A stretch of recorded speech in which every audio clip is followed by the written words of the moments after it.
Leonardo da Vinci. You hear that name and you immediately think of one of the most famous, most mysterious paintings in all of history. But the artist behind that smile? Oh, he was so much more than a painter. He was a scientist, an inventor, a true genius. And to really get who he was, we have to look way beyond the canvas. All right, just take a look at these two things side by side. On the left, you've got the calm, bafflingly beautiful Mona Lisa. And on the right, a design for an armored car, basically a tank from the 1400s. So how on earth does the same mind come up with both an icon of pure beauty and a machine for brutal warfare? Well, that question is exactly what we're going to unpack here.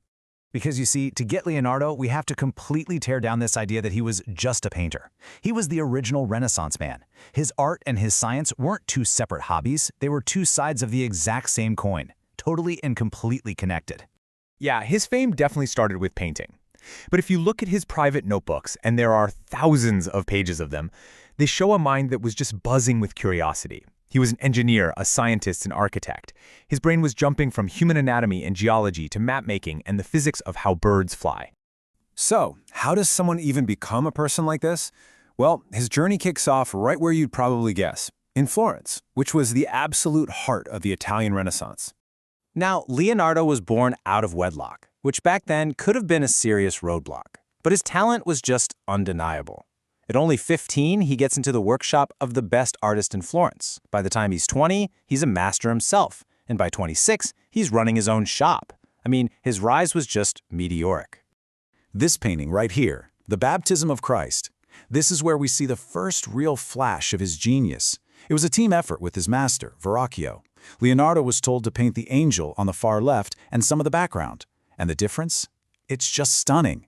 You compare it to the stiffer style of his master, and Leonardo's angel is softer. The landscape feels more alive. He was already rewriting the rules of painting. So, the story goes, according to the art historian Giorgio Vasari, that Verrocchio was so blown away by how much better his student was that he swore he'd never touch a paintbrush again. Now, okay, that's probably a bit of an exaggeration, right? But the fact that the legend even exists tells you everything about the kind of impact this young guy was already having. Then, in 1482, Leonardo picks up and moves from Florence to Milan. He goes to work for the Duke Ludovico Sforza. But get this, the way he introduced himself wasn't as an artist. It was as a military engineer who, could also paint on the side. And this kind of split personality really defined his time in Milan. On the one hand, yeah, he was the court artist. He painted masterpieces like The Last Supper and put on these huge, elaborate parties. But on the other hand, he was the Duke's chief inventor, designing things like revolving bridges to move armies and dreaming up armored fighting vehicles. It was creation and destruction living right next to each other. But his ambition was so huge, it sometimes got ahead of the technology he had to work with. For The Last Supper, he tried a brand new technique, using oil-based paint on a dry wall instead of the usual fresco method. It was a total disaster. The paint started flaking off almost right away, and this incredible masterpiece was literally crumbling in his own lifetime. A failure, but a failure born from his constant need to innovate. And then there was the Gran Cavallo, the Great Horse. This thing was supposed to be the biggest equestrian statue in the world. Leonardo finished the massive clay model, but right when it was about to be cast, war broke out. And the 70 tons of bronze that were meant for the statue, they were melted down to make cannons. Once again, his art got sacrificed for war. So this brings us to the place where we really get to peek inside his mind, his private notebooks.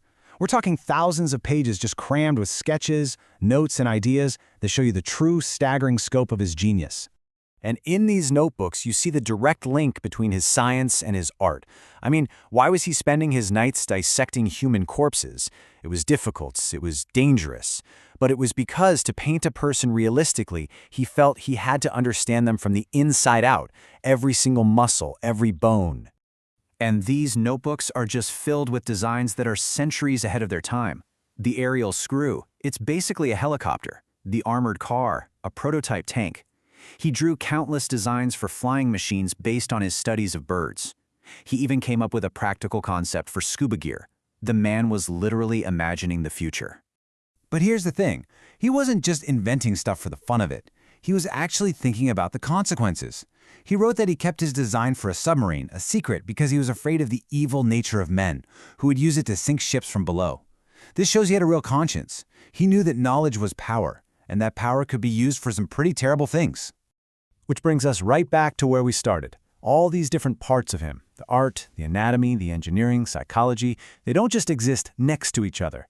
In Leonardo's mind, they all weave together into one big, unified picture of the world.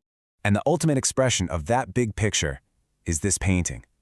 To really understand that famous smile, you can't just see Leonardo the painter. You have to see Leonardo the scientist, the anatomist, and the lifelong student of nature. Just think about it. That mysterious smile, it's only possible because he studied the anatomy of facial muscles. That incredible 3D feeling you get from her form, that comes from his deep understanding of optics, of how light and shadow work. That hazy, almost dreamlike landscape behind her, that's informed by his studies of geology. And her expression, which seems to catch a thought as it's happening, that's from a lifetime of watching people. This isn't just a portrait, it's a scientific paper. His influence was just enormous. Even a work he never actually finished, a giant battle scene, became known as the school for the world. Young artists like Raphael came from all over just to study the sketches. He didn't just change what art looked like, he changed how artists thought. Leonardo himself seemed to get it. He understood the value of a life spent just being curious. He wrote, "As a well-spent day brings happy sleep, so life well used brings happy death." And his life was, without a single doubt, a life well used. So I'll just leave you with this final thought. A mind that could jump from art to war, from the human body to the flight of a bird. A mind that never ever stopped asking why and how. If that mind, the most curious mind in all of history, were alive with us today, what problem do you think he'd try to solve?